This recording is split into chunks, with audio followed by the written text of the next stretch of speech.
Hey everyone, welcome to Afterbuzz TV's Dishin Days. I'm your host Tony Moore. We are live here at Day of Days, and I am here with the rap dress queen herself, Ms. Meredith Scott Lynn. How are you?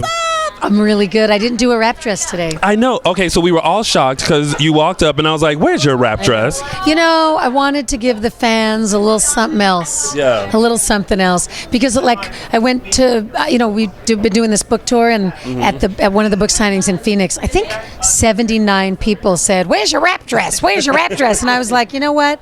I think I'm going to not wear the rap dress today. Do something a little different. But on the show, I think it's funny that she's always in a rap dress and that the fans notice. Listen, you know what? This is just a little bit to NBC. I think they should start a Ann Milbauer rap dress clothing line. Yeah.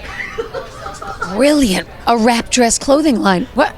Why don't they do? I mean, listen, they haven't tapped into the clothing market yet, so you could start it off. It's so smart.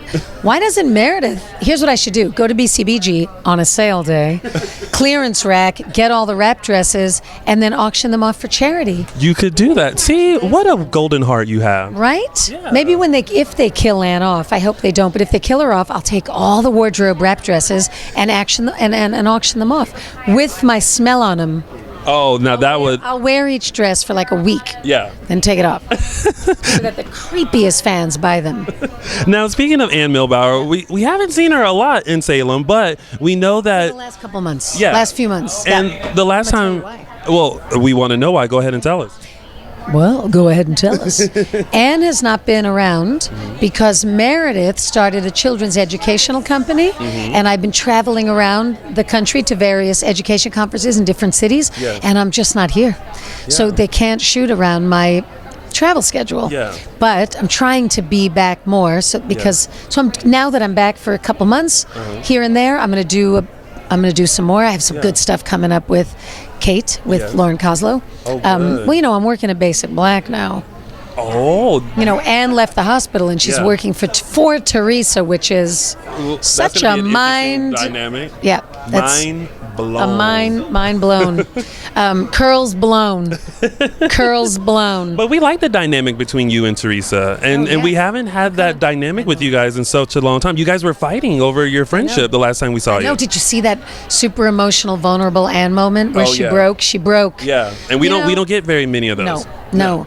On purpose. Okay. But the truth is, I didn't even want to go that far with it. Yeah. Into Ann's vulnerability, but it was Jen Lilly and I are such good friends that to say those things to her face and to imagine that Jen would have done something to wound Meredith the way Teresa did Ann, in the moment, that's where, like, as an actor, sometimes you tip over. Yeah. It really moved me.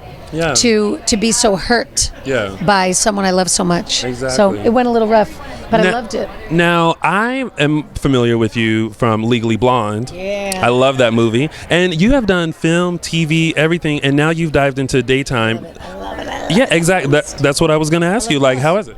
It's my favorite job, I think. I mean, look, I love working, so if it's Legally Blonde, if it's Forces of Nature, A Night at the Roxbury, I was a regular on 10 sitcoms that piloted or went one season and never stayed on the air or never saw the light of day. Yeah. I've done a lot of CSI, and I worked a lot, and I produced and co-starred in a lot of independent film, right? Yeah. Where the festivals love you. And but the truth is, this experience has been, I think, the richest, because everybody is so there all the time. They're so grateful to have a job. Yeah.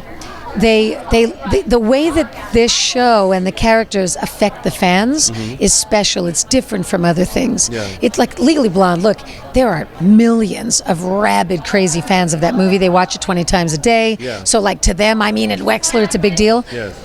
This show lives in people's lives and in their living rooms and in their spirits and in their hearts, providing some distraction and some respite from what I think is, for most people, a struggle. Like, day-to-day life is a problem to be solved when you're living it.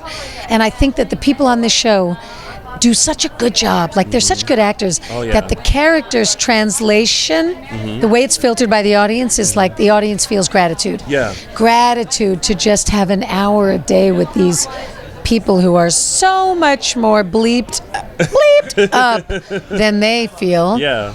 And that moves me. Yeah. The way this show moves people in all of its insanity and is moving to me. Yeah. So I love being a part of it. Now, really quick before we wrap up, please plug this book. Before we dress it up. Yes, you have to plug your book. So I started a children's educational book publishing company, right? Illustrated books with no words. Yes. Students, kids, parents write their own books. I asked Deidre Hall to choose one of our illustrated wordless books and create the story that she saw on the pages. And Deidre Hall wrote her first ever children's book, which we are publishing right now. Amazing. So you can go to the website, which is Right Brain Books, rightbrainbooks.com, WRITE. Click on Right Brain Gives, and you can buy her book. And when you buy her book, you're supporting our nonprofit side, which makes sure that underserved and underfunded schools and students get to have the program. Yeah. So she's amazing, and it's a beautiful story that will make you cry.